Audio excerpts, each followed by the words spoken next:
자폭전대라는 오명까지 얻은 국민의힘 전당대회 우여곡절 끝에 끝이 났습니다. 한동훈 지도부가 예상보다 높은 득표율을 얻고 출범을 했는데 앞에 놓인 과제 만만치가 않습니다. 여당 반장인 김아림 기자와 함께 전망해 보도록 하겠습니다. 자, 김 기자, 결선 투표 갈지가 추미애 관심사였잖아요. 근데 막상 뚜껑을 열어보니까 사실상 압도적이었습니다.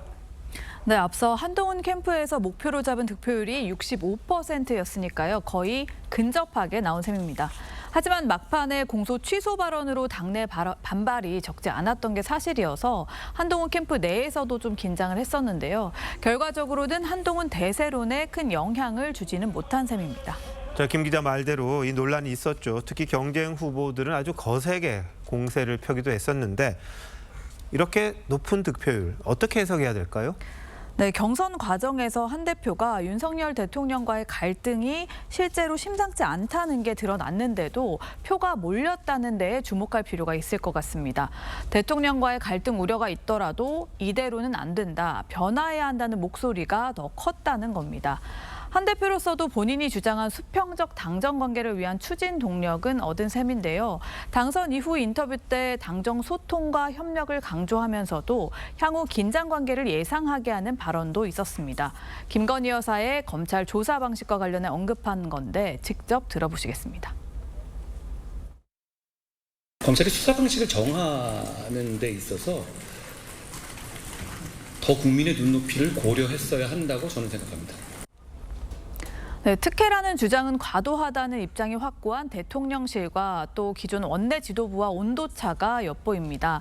다만 친윤계의 반발을 불러왔던 제3자 추천 방식의 해병대원 특검법은 민주적인 방식으로 더 토론해 보겠다면서 입장 변화 가능성을 시사했고요.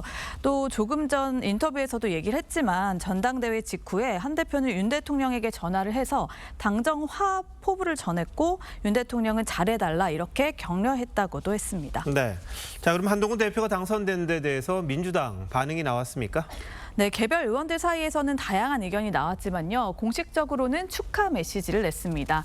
다만 국민의 목소리에 귀를 여는 계기가 되길 바란다면서 김건희 여사 해병대원 특검법의 전향적 태도를 기대한다고 압박했습니다. 특히 야권은 국민의힘 지도부 출범 이후에 여권 내 이견이 있는 해병대원 특검법과 한동훈 특검법을 통해서 여권의 내홍과 분열을 노리겠다는 전략을 숨기지 않고 있습니다. 한동훈 대표로서는 당 기조의 변화를 시도하면서도 야권의 이관계는 방어해야 하는 어려운 과제를 떠안게 됐습니다. 네, 안으로는 갈등을 봉합해야 하고 밖으로는 거야를 또 상대해야 하는데 새 대표의 앞길이 꽃길만은 아닌 것 같군요. 네, 잘 들었습니다.